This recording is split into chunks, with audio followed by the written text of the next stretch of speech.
அந்த போனை எடுத்து பேசுடி. ஹலோ ஹலோ சொல்லுக்கா, நல்லா இருக்கியா? நல்லா இருக்கேன். நீ நல்லா இருக்கியா? நல்லா இருக்கேன்க்கா. எப்படி இருக்க? நான் நல்லா இருக்கேன் அக்கா. அம்மா கிட்ட ஒரு முக்கியமான விஷயம் பேசணும். நீ கொடுக்குற நீயா? அம்மா நீயா பேசுறாமா?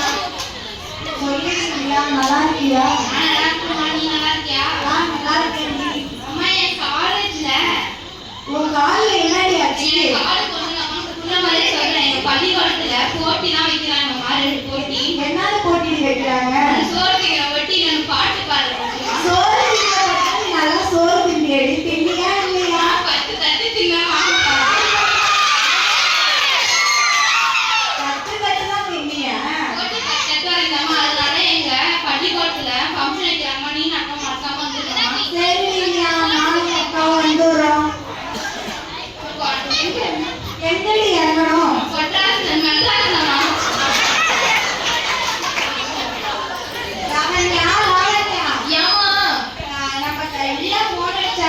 பள்ளிக்கூடத்துல என்னமோ மொத பரிசு வாங்கியிருக்காளாம்.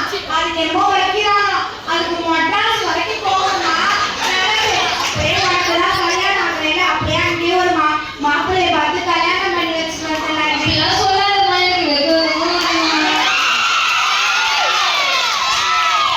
வெக்கப்பட்டு தலையை தேய்ச்சது போதும். நானே சாண் கிடைக்காம அங்கங்க அழைச்சு மொழி வச்சிருக்கேன். அதை தேய்ச்சி எடுத்து போயிடுவா.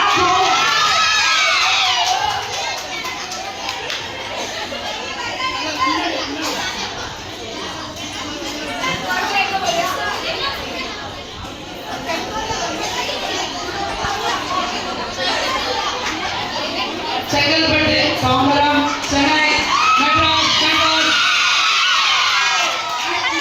வந்துருச்சு. வாடி இறங்குவோம். அம்மா அவங்க வேற இடத்துல பேச சொல்றாங்கம்மா. வேற இடத்துல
இனியா இனியா இனியா கையை யாரா நீ என் மேல வந்து கையை வைக்கிற? நீங்க நான் என் சின்ன பொங்கலை பார்க்க வந்திருக்கேன்டா. சின்ன போங்க 10 தட்டு சோறு தின்னால அவன் தான் என் சின்ன மகன். இருக்குமா போ அந்த பாப்பாவை இருக்குமா போங்க இனியா இனியா பாக்க யாரும் ரெண்டு பேர் இருக்காங்க அம்மா நல்லா இருக்கீங்கம்மா நீ நல்லா வந்து குடிக்கிற, நீ யாரும் எங்கேயாவது போய் குடி. யாராவது சின்னவ இனியா ஐயோ அவனை ஆடி கூந்தலை ஆடி விட்டு போயிட்டேன். ஸ்டைல்க்கா அம்மா அப்படியே இருமா என்ன ஸ்டைலுங்கம்மா அவன் அடி வாங்கி முட்டா செய்யற தடவை முதல்ல கையில ஸ்டைலுமா ஸ்டைல் கிடையாது என்னமோ செய்யல போ. சரி எதுக்கு டாட்டா நீங்க நம்ம இப்படி போட்டோம் சொல்லி இறங்க மாட்டி இவ்வளவு வசர கட்டடமா இருக்கு. யாரு கட்டினான்னு கேட்டா எவனோ ஐட்டவங்க கட்டினானா. உங்க அக்காவை தான் கல்யாணம் ஆகாம இருக்குல்ல, அதனால கல்யாணம் அவனையே பார்த்து கல்யாணம் பண்ணி வச்சிடலான்னு வந்தாடி. அங்க புட்டி புட்டியா போந்தா ஒரு புட்டி கேட்டு வந்து தரமாட்டேன் தருவோம். அதை கண்டுபிடிச்சவனும் ஐட்டவனவா அவன் பாதி பெரிய பணக்காரனா இருப்பான் போல.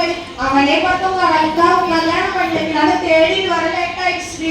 ஐடல்னா வந்து எனக்கு தெரியாது பேர் கிடையாதுமா எனக்கு தெரியாதுன்னு அர்த்தமா அப்படின்னா அதான் எனக்கு தெரியாதுன்னு அர்த்தமா அது ஞானம் வேணும் அதுக்கு ஞானம் வேணுமா நான் எந்த கடையில கிடைக்கும்? கர்த்தருக்கு மட்டும்தாம்மா கிடைக்கும். உங்களுக்கு ஒருவன் ஞானத்தில் குறைவுள்ளவராய் இருக்கிறார். யாவருக்கும் சம்பூர்ணமாய் கொடுக்கிறவன் ஒருவரையும் கடிந்து கொள்ளாத மாதிரி தேவனிடம் கேட்கலாம். அப்பொழுது அவருக்கு கொடுக்கக்கூடிய பைபிளே போட்டுக்கலாம்.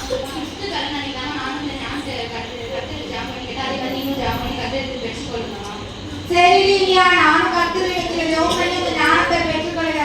நான் ஞானம் இல்லாம இவ்வளவு அசிங்கப்பட்டேன். நீங்களும் ஞானத்தின் குறைவுள்ளவன் கட்டுரைகளை தேவைகளை வார்த்தை கேட்ப. நீங்களும் ஞானத்தை கேட்டு ஞானத்தை பெற்றுக்கொள்ளுங்க. அவர் வந்து பேரையை ஞானியாக்குவார். நானும் ஒரு பேழையா இருந்தேன். நான் கர்த்தரிடத்துல கேட்டதுனால எனக்கு ஞானம் கிடைச்சது. அதனால நீங்களும் கர்த்தரிடத்துல கேட்டு ஞானத்தை பெற்றுக்கொள்ளுங்க.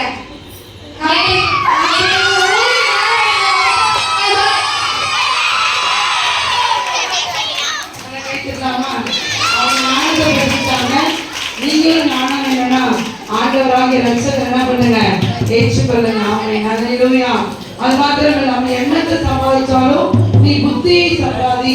புத்தி இல்லாம ஞானம் இல்லாம ஒன்றுமே செய்ய முடியாது இந்த உலகத்துல.